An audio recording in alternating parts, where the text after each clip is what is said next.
Сейчас письмо с моими комментариями. Я его озвучиваю, наверное, 5-й раз. Что? Марья Павловна, 5-й. Я все время как новое. Называется письмо «Поиск моего Господа».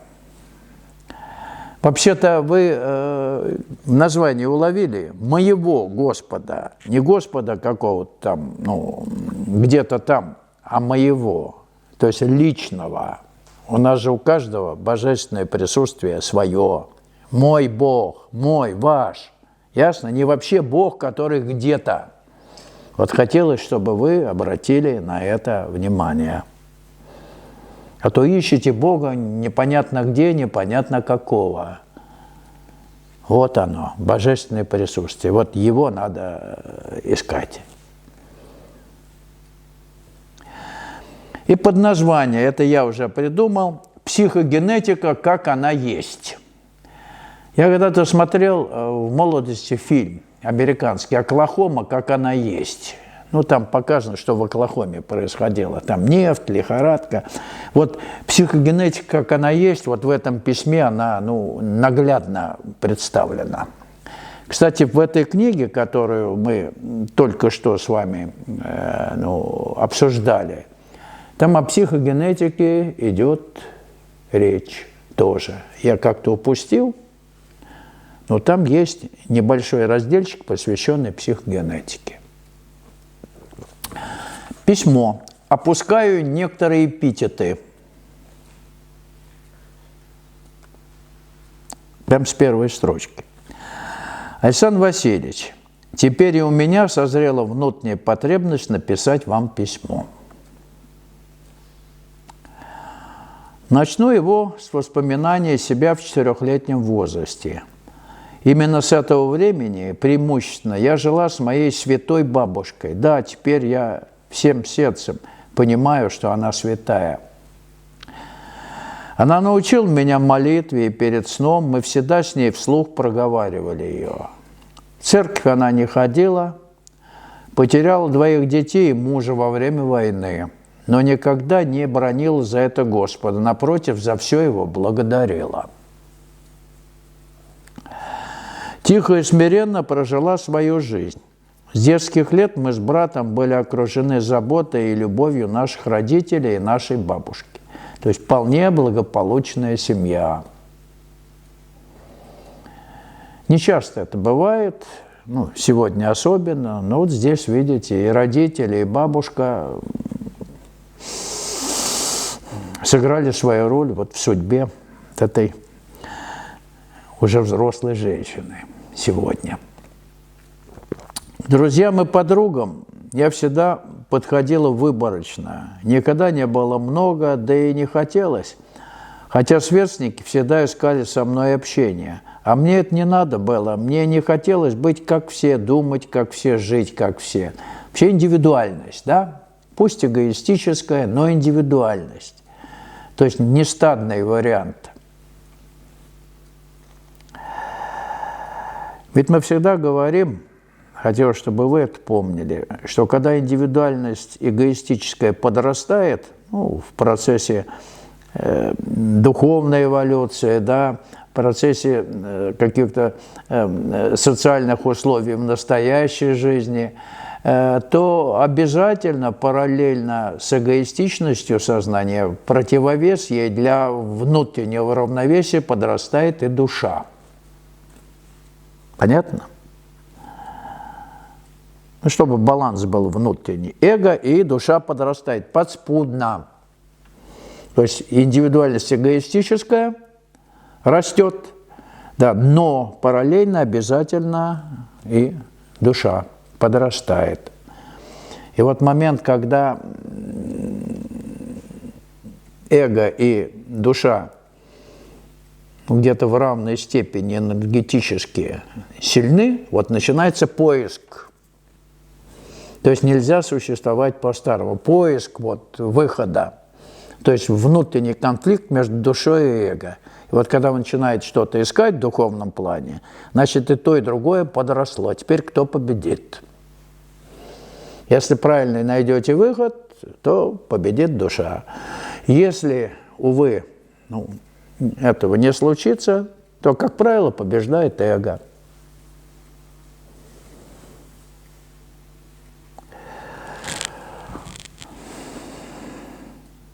Если с кем-то ссорилась или ругалась и был очень совестлива, то бежал к иконе, что была у нас дома, вставал на колени, просил прощения у Господа, молилась, как умела, чтобы никто не видел. Бабушка ее как-то наставила на то, как по поводу того, что что-то ты в этой жизни или в какой-то ситуации сделала не так, или неправильно себя повела, как покаяться надо. Видимо, она это почувствовала. Знает, что делать. Вот. С детства окружена была живой жизнью. Дома небольшой огород, где часто трудились. Все вместе. Была приучена к труду и помощи старшим. Чего сегодня, у сегодняшних детей, просто нет. Просто нет. Они не трудятся, они, извините, ни черта не делают, они там что-то нажимают, какие-то игрушки играют. Там были условия ведь определенные. Все-таки дом, огород и семья, не то что большая, но не один ребенок. Она не одна была у родителей. Помогала старшим, трудилась. Живая жизнь была не компьютерная, не виртуальная, а действительно живая. Мы мало сегодня вообще общаемся с тем, что можно назвать живой жизнью. Я о детях наших говорю. Это беда сегодняшнего времени. Да еще виртуальная реальность, эти игры компьютерные. В общем-то, живого мало в жизни.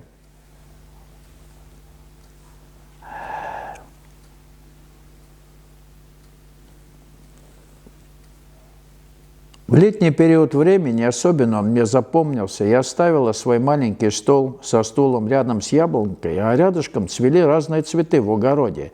Так я читала свои книги, рисовала. В возрасте 10 лет мне было хорошо одной.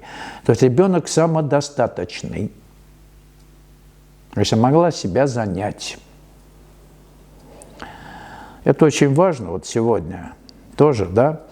Чтобы не распыляться на что-то, а искать, чем себя занять, причем живым, нормальным. Она рисовала, читала книги, которые ей были интересны. В возрасте 10 лет и мне было хорошо одной.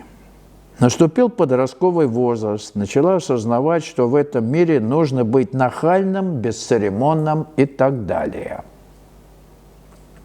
Хорошее, да, словосочетание. Нахальный, бесцеремонный и так далее. Стала осознавать.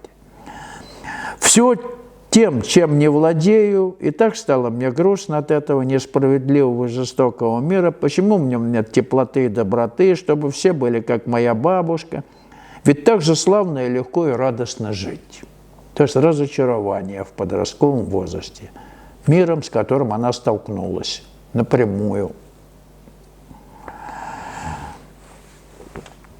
Однажды произошел случай в школе, когда мне прилетела оплеуха, да такая больная, что перевернула мой внутренний мир и заставила посмотреть на все совсем по-другому. Именно с 15 лет я начала искать литературу по психологии, эзотерике, читала «Звенящие кедры России», гороскопы и так далее. То есть начался поиск, духовный поиск. Пока не в верном направлении, но поиск начался.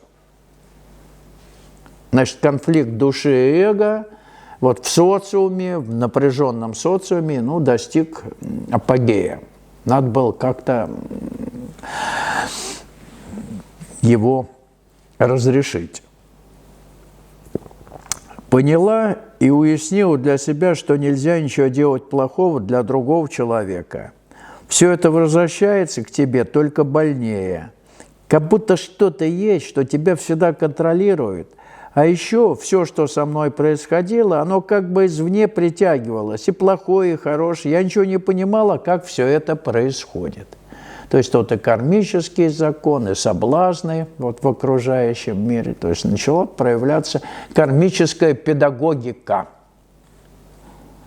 Понимаете, да?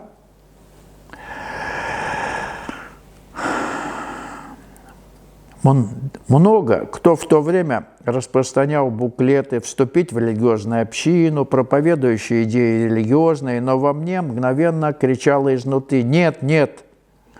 Один раз в год, в декабре перед Новым годом, ходила с моей подругой в церковь. Просили прощения за весь год и благодарили за все Господа. Ну ведь хорошо, раз в год. То есть там накопили, попросили прощения раз в год. То есть не часто в церковь ходили. Это как одна наша слушательница пришла к нам и рассказывала, что она со своими подругами ходила еженедельно в церковь. Батюшка такой хороший, современный, вот, ну, современный батюшка, значит, бородка вот, стильная такая. Ну, обычно они на работу, может, ходят там в джинсах, но на работе они переодеваются и совсем вот выглядят очень благородно, замечательно, по-современному. Так вот, этот батюшка заставил своих прихожанок, я думаю, что они возрастные, записывать в тетрадочки все грехи за неделю. Ну, вы же грешите каждый день же, да? Или нет? Но если вдуматься, вчитаться, я вот книгу одну видел, не книгу, а типа справочника, где около 1000 греховных поступков описано, и вы должны как бы выбирать, вот, посмотреть, что вы не так сделали. Я думал, что это, ну, шутка, но мне принесли наши девушки, они побывали в каком-то монастыре, и там памятка. Около 1000 греховных поступков. Вы можете себе представить, а? То есть каждый день вы обязаны грешить по-крупному, по мелочам уже не в счет. Так вот, батюшка просил записывать их. Все, как полагается, они приходили, записывали. И вот как-то, это мне женщина рассказывает, которая к нам пришла, оставила этого батюшку и подруг. Пришла женщина из их компании и говорит батюшке: а у меня, говорит, нет, ничего я не записала. Он так возмутился, говорит: ты за неделю так и не согрешила? Но он о себе, ну, как бы по себе судит. Ну, я же понимаю, вот, как это, ну, личный опыт его, наверное. Вот.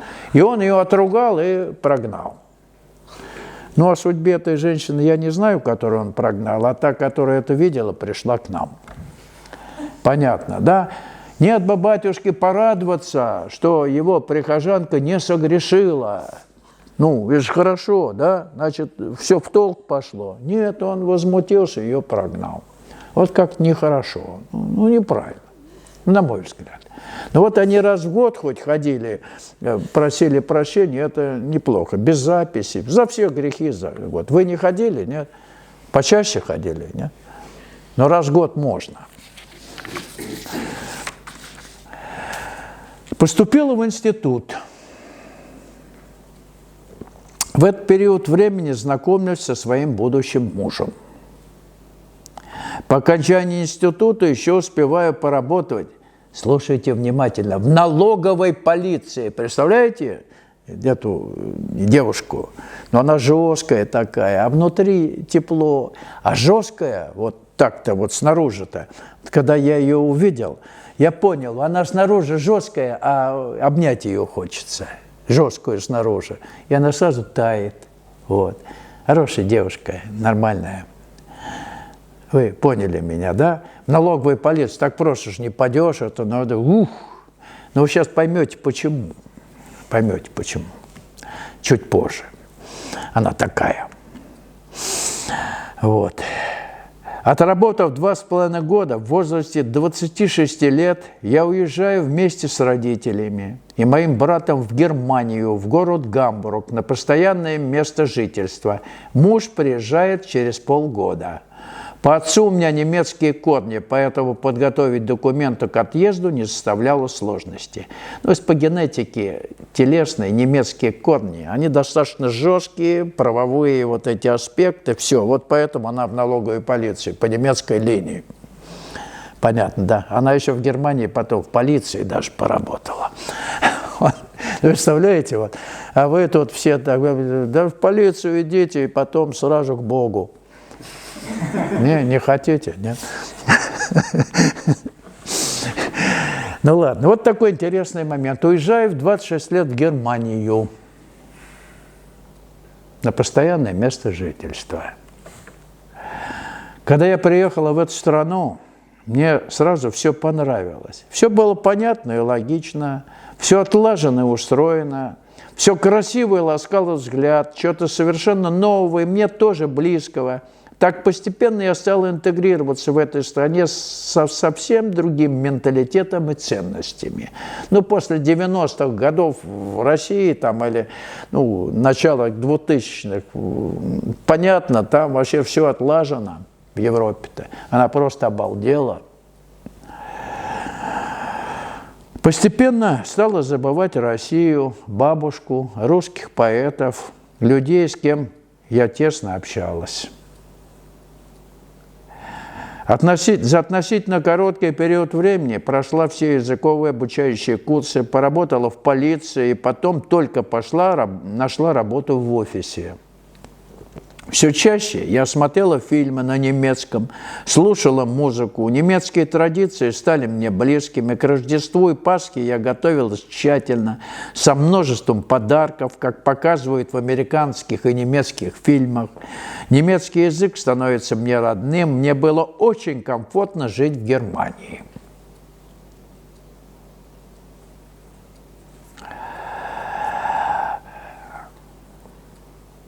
Но что-то не давало внутри меня покоя.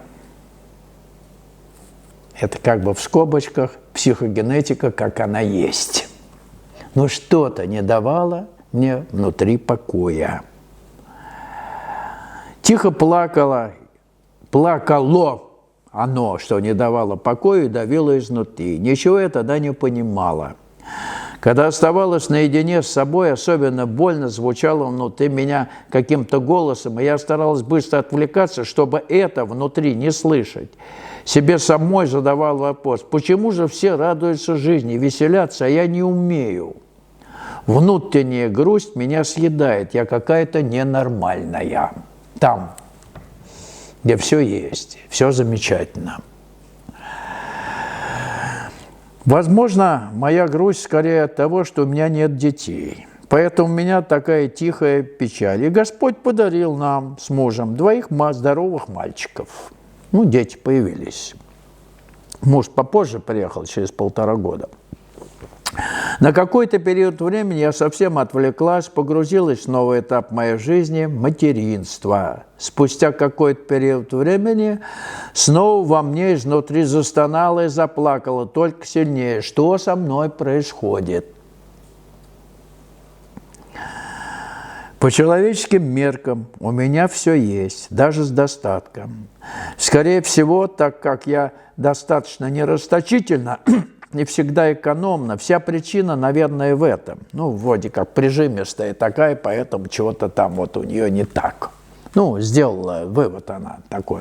Надо бы быть порасточительнее, тогда было скованности поменьше. Решила сменить имидж. Помните фильм-то, где Ахеджакова Фрейндлих наставляла? Вот, сменить имидж. То есть надо все там снизу доверху, сверху донизу поменять. И, может быть, будет легче. Это служебный роман, да, фильм? Решила сменить имидж, записалась к специалисту, прошла консультация, сменила прическу, стиль одежды. И на какое-то время успокоилась. То есть косметику внешнюю навела. В одежде, там, еще в чем-то. Понятно. Успокоилась. Вы же тоже, наверное, пытались наводить внешние какие-то вот там изменения, чтобы удовлетвориться. Старалась полюбить себя, хотя не понимала, как можно себя любить. Ну, психолог говорит, полюби себя. Вы и так себя любите, что надо чрезмерно себя полюбить. Вы же себя любите. Ну, если честно-то. Эго-то оно всегда себя любит, да? Это значит, еще сильнее надо любить. А вы что, на себя примериваете, что ли? Не надо, слушайте. Старалась себя полюбить, хотя не понимала, как это сделать. Я тоже не понимаю, как это, полюбить Бога, да, там, себя полюбить, тем более. Ну, как-то странно, если ты не знаешь, как ты себя не знаешь, как ты себя полюбишь-то? Вообще-то, если честно. А? Разберись в себе, потом поймешь, что и любить-то, кажется, нечего. А мы себя любим. Ну ладно, идем дальше. Когда появились дети, стала читать психологов по воспитанию детей, но ничего не могла принять, как можно так воспитывать. Мой внутренний бунт назревал. Но это западное воспитание детей. Там половое просвещение с 5 лет, чем мальчик от девочки отличается. Ну, понятно, там это все прям, ну, в школе, в детском саду все это объясняется. То есть здоровый интерес к половой сфере, ну, с ранних лет, здоровый. Вы поняли, да?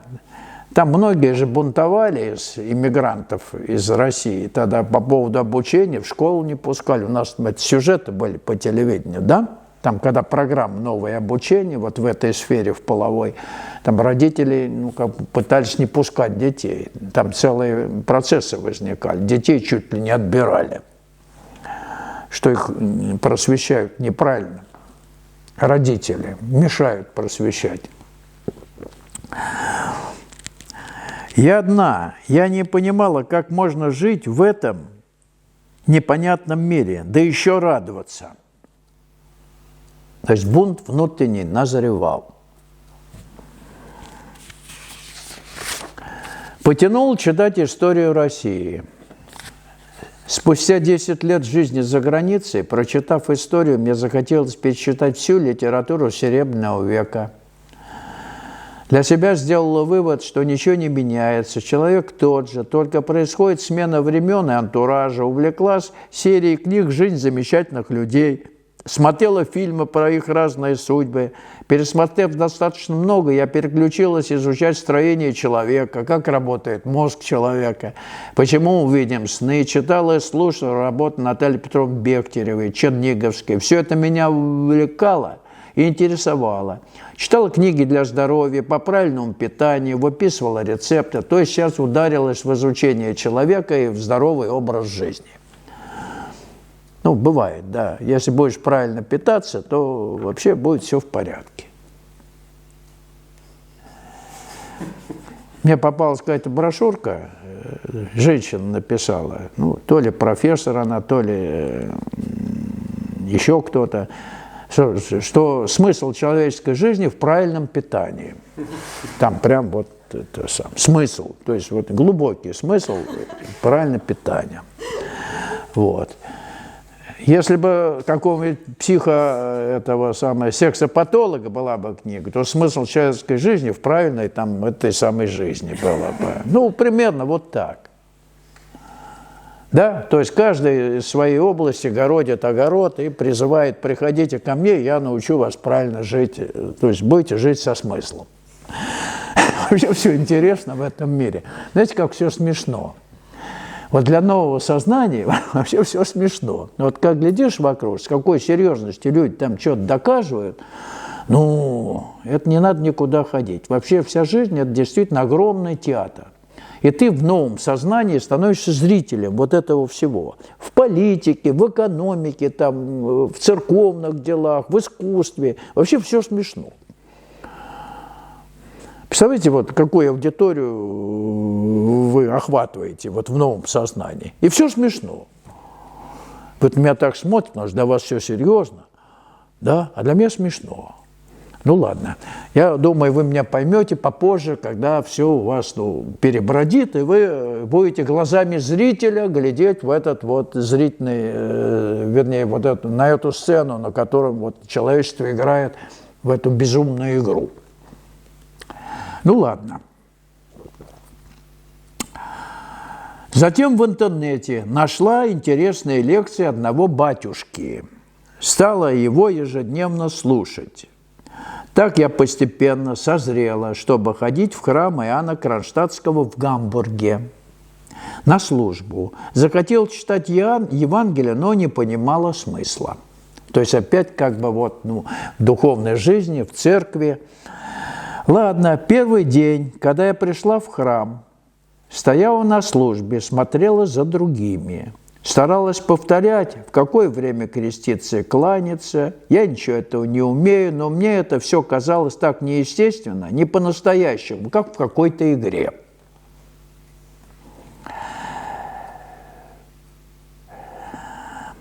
На второй день увидела, как две дамы общались шумно во время богослужения. Чего-то не хватает настоящего, святого. И я ничего не чувствую. Для себя решила, в храм я больше не пойду. Буду дома, сама, наедине, с собой, молиться, как умею. Правильно сделала. Поняла, что там ловить в храме нечего. Это как клуб по развлечениям. Приходят люди, поразвлекались, поболтали, вышли, там, сходили, там, подзакусили. Мужчины пивка попили. Клуб, общение. Церковь-то, в общем-то. Те же люди приходят. Поболтать. И опять у меня тоска, внутренняя грусть.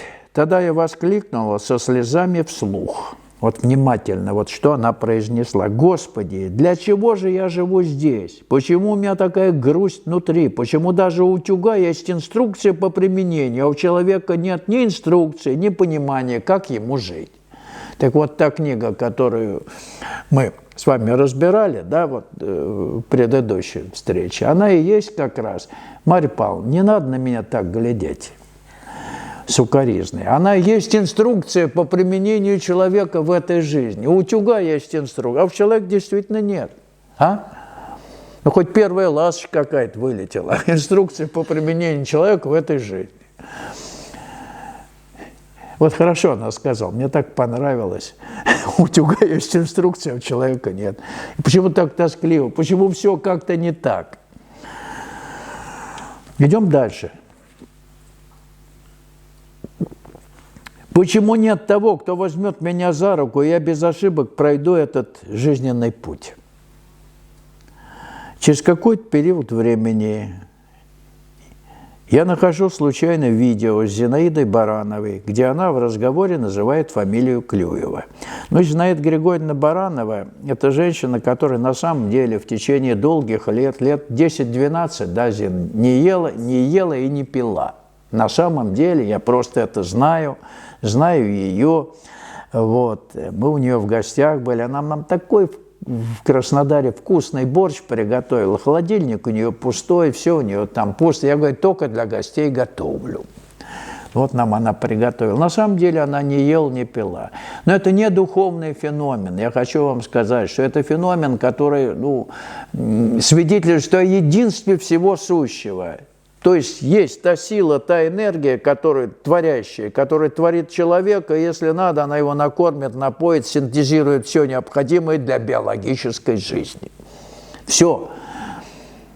Феномены редки, крайне редки такие, но они встречались. И она это продемонстрировала. Я ей говорил всем, Зина, милая, не надо себя как феномен возить и носить, и рассказывать, как ты дошла до жизни такой. Потому что все будут хотеть тоже ничего не есть и ничего не пить. И думать, что это вообще-то духовная планка какая-то.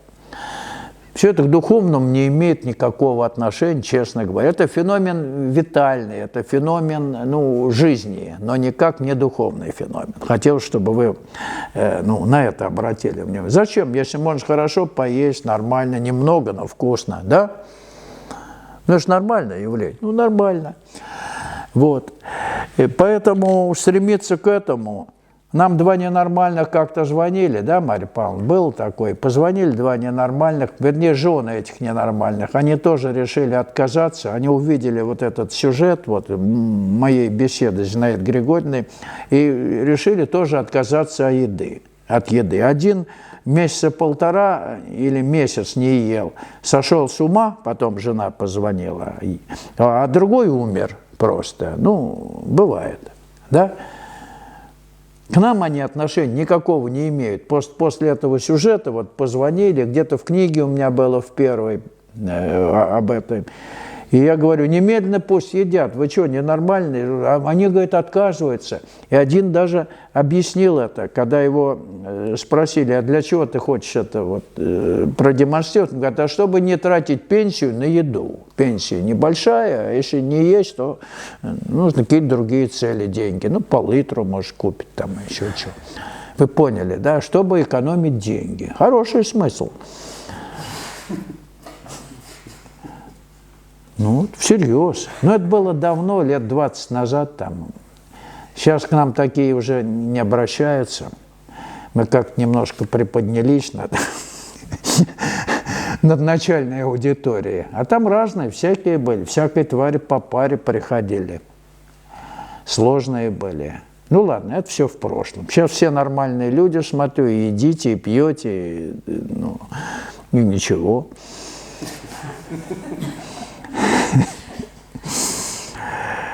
Ну, идем дальше. Сразу нахожу его, то есть Клюева, в интернете с его сайтом и аудиолекциями, начинаю слушать. Еще ничего не понимаю, но внутри такая радость, тотальное доверие к Александру Васильевичу с первых слов. Стала слушать наши беседы в Германии. Все, что он говорит, во мне радостно откликается. После прослушивания одной лекции сразу поняла, нужно замолчать в уме и выделить внутреннего наблюдателя. Сообразительная, правильно, молчать. В тот же день я умерла для всего мира, для родных и близких. Я замолчала, меня перестало все волновать, я успокоилась, стала просто наблюдать за собой и за окружающим миром. Выделила наблюдателя. В общем, способная ученица, заочная ученица. Мы с ней не общались. Ну, вернее, общались через беседы мои, обращенные ко многим. Она вняла этой беседе и сразу в практическом плане начала делать то, что нужно делать.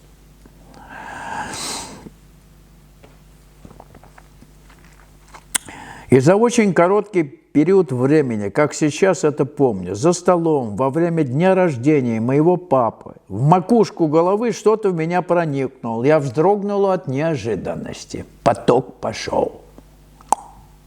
Макушку головы. Ум-то молчит. Входные ворота открыты. Ради Бога. Капнула. Почувствовала. Не обманывают. Не в церкви.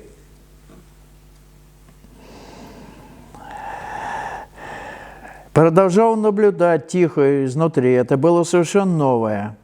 Я продолжала каждый день слушать лекции Александра Васильевича. И вот дальше, то, о чем я вам говорил, на поверхность моего сознания стало выходить все то, что внутри у меня находилось, скрывалось, вся гадость, все мое эго. Нормально? Как полагается. Пошел поток, гадость наверх. А? Нормально? Ну, типичный случай, по-другому не бывает. Это классика. Такая тихая классика.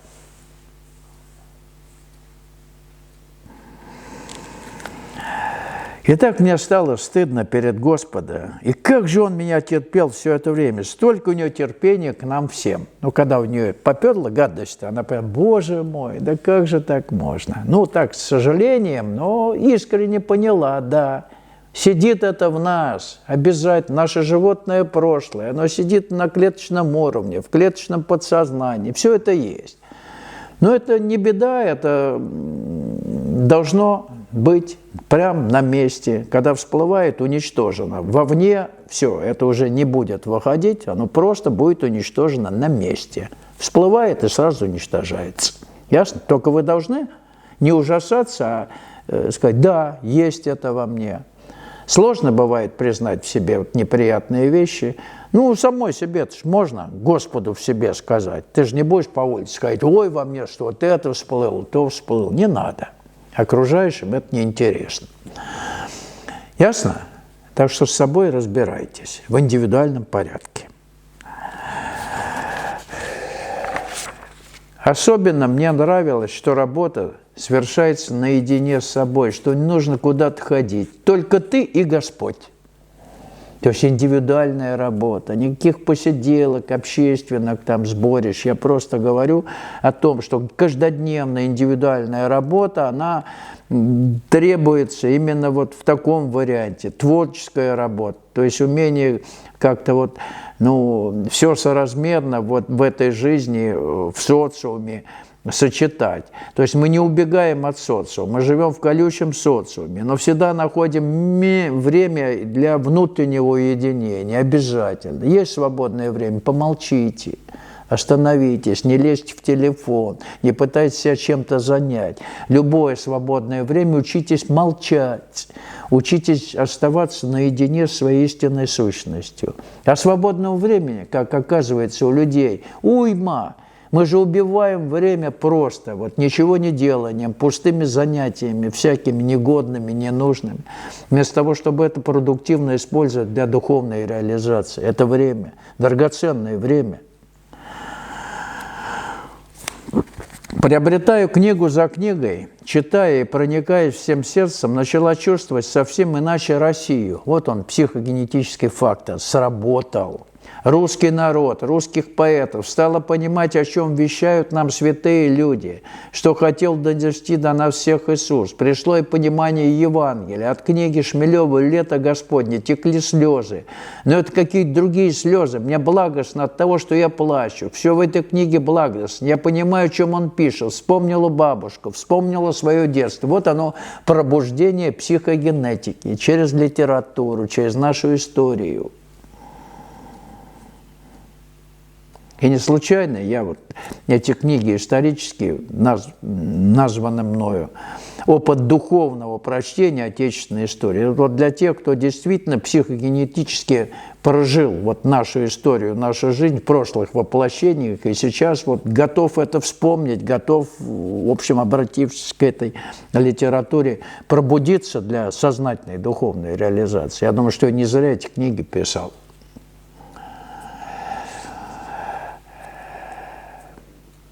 Для меня стали понятны и близки, как будто они совсем рядом и со мной разговаривают. Через книги разговаривают Чадаев, Серафим Саровский, Паисий Святогорец, Мира Альфаса, Джиду Кришнамурти и многие-многие другие. Каждый раз, когда читаю их, я со слезами умиления в них растворяюсь. Пласт за пластом открывалось и менялось мое веровоззрение и сознание. Я продолжала смотреть изнутри. Во мне все плакало, но уже не тоской, а благодатной радостью.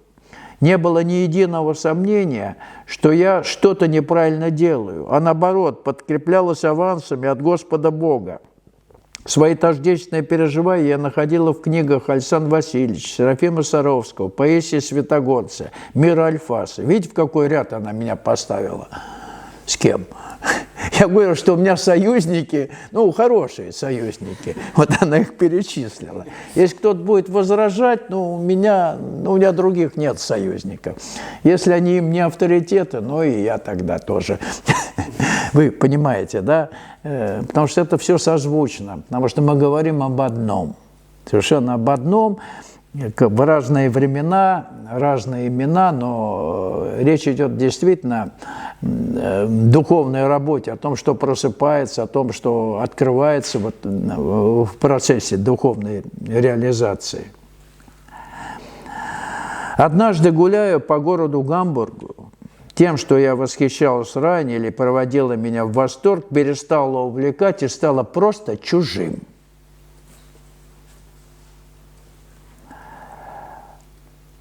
Чужим и стал язык. Мне не хотелось больше на нем общаться. Мне казалось все просто искусственно, красивым, но мертвым. Я не чувствовала души. Люди неживые, в глазах я ничего не видел. И зачем я переехала жить в Германии? Что я здесь делаю в этой чужой мне стране? Видите, как психогенетика наша, она переборола вот все то, что вот во внешнем мире пыталась ее перевербовать на другую сторону, в другую национальность. Не получилось. не перевербовали. Так постепенно, после 15 лет жизни в Германии, 15 лет срок, до 41 года, да, она прожила, мы всей семьей, уже теперь с детьми, принимаем решение о возвращении в Россию. За весь этот период жизни я была в России 3 раза, и только в Москве как турист, не больше 5 дней. Начала подготавливать документы, но при этом, помолившись, попросила Господа, если почувствую какой-то препон со стороны, приостановлю мое решение о переезде, и стала наблюдать. Но напротив, происходили поистине чудеса. Если, например, мне нужно было отдать документы, а я приезжал и было все закрыто, то, проходя мимо меня, у меня брал сотрудник с моего разрешения документ, отдавая дальше, и говорил, ее документы нужно принять, а ко мне, повернувшись лицом, проговорив на немецком, так будет для вас быстрее. То есть чудесным стали складываться обстоятельства, чудесным образом. Ускорили ее переезд, репатриацию в Россию. Господь всю мою семью с родителями из Германии перенес в Сибирь, в город Красноярск. Когда я вышла из аэропорта, мгновенно почувствовала тяжелые, грубые, неимоверно сильные вибрации. После Германии в Красноярске приземлились. Не понимала, как можно здесь жить, как живут люди. Это какое-то сумасшествие. Уехала оттуда, приехала в Красноярск и не понимала вообще, как можно здесь жить. Очень интересная история, фантастическая история. Но с хорошим концом, вы не беспокойтесь. Ладно. Я почувствовала, какая мощная поляризация в России. Это другой мир. Там все одинаковые, все усредненные, как-то все убаюкивает, а тут вот как в хоккее, от борта к борту припечатает какой-нибудь защитник. Примерно вот так. Вот. Я сразу же вспомнила слова фельдмаршала Миниха и понимала их, что Россией действительно управляет Господь Бог, а иначе как вообще можно она жить и быть и существовать. На все смотрела с таким большим удивлением, как живут люди, стоял у меня вопрос. Нет порядка, все тяп-ляп, и повсюду авось. Но народ русский, он совсем другой. И вот она вывод делает потрясающий. Он разный. Мы не одинаковые. Можно быть и мерзавцем, отъявленным, и в то же время, но совсем другой теплый человек. Разный народ. То есть нет усреднения по западному образцу. Сейчас пытаются нивелировать наше сознание, вот это в образовании все это делают, чтобы мы разными не были, чтобы мы были одинаковыми. Одинаково угодными князю мира сего. Но мы действительно разный народ, разные люди. И какое здесь все настоящее, от природы до человека. Она это признала. Настоящее. И люди, может, и в гневе своем, и не в глупости, а там в каком-нибудь злобе, тоже настоящие, не фальшивые, да, не актеры. Вот все настоящее, природа тем более настоящая, да? А потом еще и шквал мыслей, до таких навязчивых, сильных, не отпускающих. Для чего я сюда приехала? Видите, там все вроде бы складывалось хорошо, и по пути шла, и все было благодатно. Тянет на родину, тянет туда, откуда ты вышла, откуда душа родом. И вот приехала, и опять все не так. Не опять, а действительно какой-то шок. Голос шептал мне: иди брось под машину, исчезни, зачем ты сюда вернулась? То есть настоящие психологические враждебные атаки пошли. Все непотребное, развращенное мне стало нравиться, но я понимала, это не я. Это что-то, что мной завладело. То есть враждебные силы начали по полной ее обрабатывать. Вы знаете, что такое враждебные силы, да? Хотите, чтобы было все правильно, нормально, вот, а вдруг вот что-то вот втемяшится, вот какая-то глупость очевидная, понимаете, что не ваше, но оно пытается внедриться и заставить действовать. Есть такое? Враждебно нападают у ее еще как. Тем более, если вы имеете духовный талант, могучую силу, то ее же можно как-то перевербовать в другом направлении, в деструктивном. Ведь любую силу можно использовать, вот я уже говорил, либо к свету идти, либо как разрушитель. Это та же сила, только она ориентированная совершенно в другом направлении. То есть, когда сильный человек то в духовном плане, то враждебные силы пытаются его перевербовать. То есть нападки враждебных сил становятся очевидными. Вот у нее вот такое случилось. Это типичный вариант.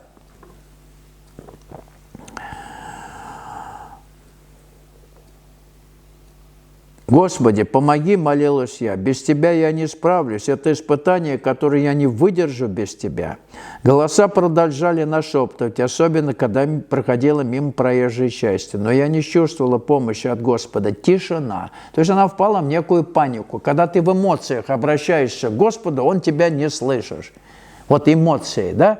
Вы не в реальности. Когда вы в эмоциях просите, вот, Господь, помоги там что-то, эмоциональный вид психической деятельности отрывает вас от истинной сущности. Просьба или обращение должно быть слезным, теплым, внутренним, никак не в эмоциях. Малейшие примешь эмоции, вы не туда обращаетесь. Вы обращаетесь к князю мира сего, он доволен. Понятно? Вот эта тонкость вот в духовной работе очень важно быть искренним, обращаясь к Богу, к Господу, к своему Господу, к своему Богу, личному. Вот это важно. Она просто в панике стала обращаться, в эмоциях, и, понятно, толку никакого.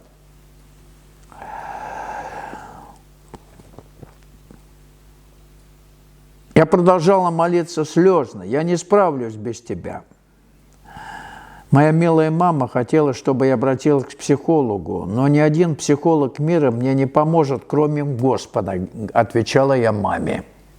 Она понимала, что кроме Господа помочь ей никто не может. То есть она хранила в душе эту тайну или искреннюю, то место, которое ей может помочь.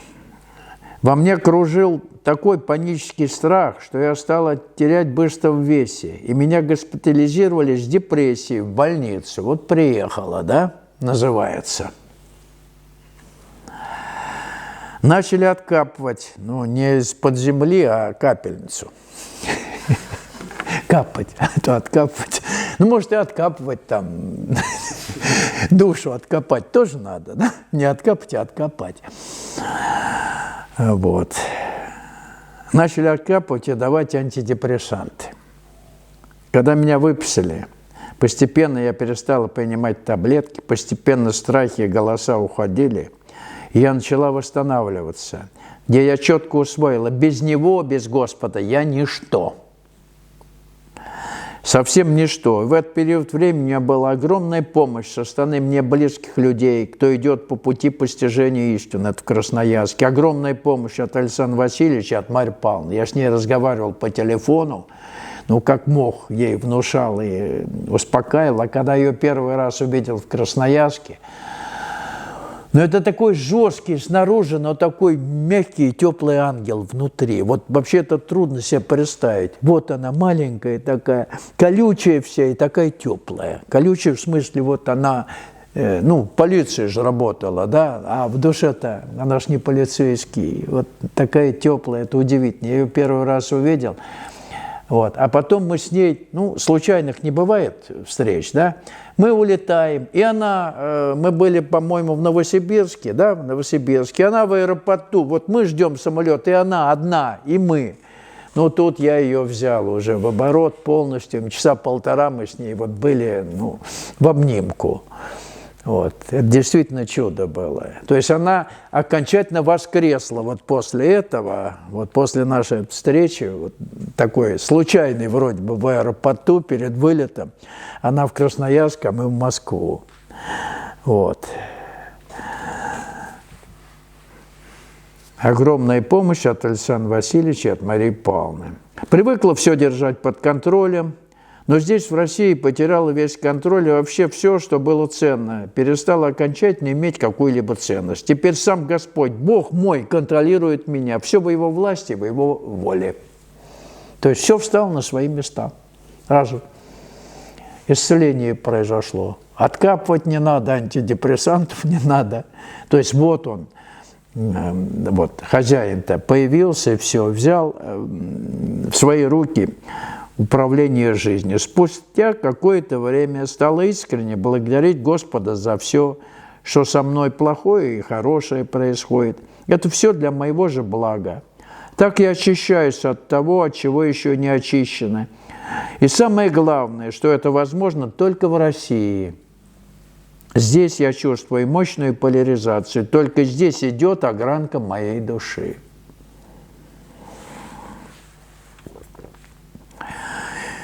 И через людей Господь со мной разговаривает и помогает. Страх исчез окончательно. Страх исчез окончательно, значит, душа вышла на первый план 100%, потому что исчезает страх смерти. Когда исчезает страх смерти, значит, исчезают все психологические страхи, потому что они являются порождением страха смерти. Все психологические страхи – это порождение страха смерти. В момент духовного рождения страх смерти уходит, ты знаешь, что ты всегда был, есть и будешь. Все. И все психологические страхи, психологический груз прошлого, все перестает существовать. Представляете? Вот оно, облегчение, вот она свобода, тяжесть сбрасывается, психологическая тяжесть. Страх исчез окончательно. Теперь я живу изнутри, смотрю на все изнутри. Тихо и спокойно иду по ступенькам к Господу, обличаю свое эго. Встречаясь с Александром Васильевичем и Марьей Павловной на лекциях, я чувствовал снова благодать и слезы радости. Мое общение переключилось только с теми, кто идет по пути постижения истины, мне близкими и родными по духу, теми, кем я очень дорожу. Разговаривать совсем не хочется, больше молчать, в молчании приходит благодать. Безгранично благодарю Господа Бога в знакомстве с Александром Васильевичем за истину, за открытие, за то, ради чего мы пришли на эту землю. Обнимаю, ваша Ира. Вот такое замечательное письмо. А здесь все есть в этом письме, смотрите. Вообще все. Она все затронула, я вам кое-что пояснил. Вот. Спасибо, Ирочка. Я у нее просил разрешения озвучить. Она разрешила, и первый раз я это прочитал. В Москве на двухдневной встрече она сидела передо мной. Вот здесь. И покрылась краской. Но выдержала, все нормально. Вот так. Ну, спасибо тебе. Ты герой, ты герой.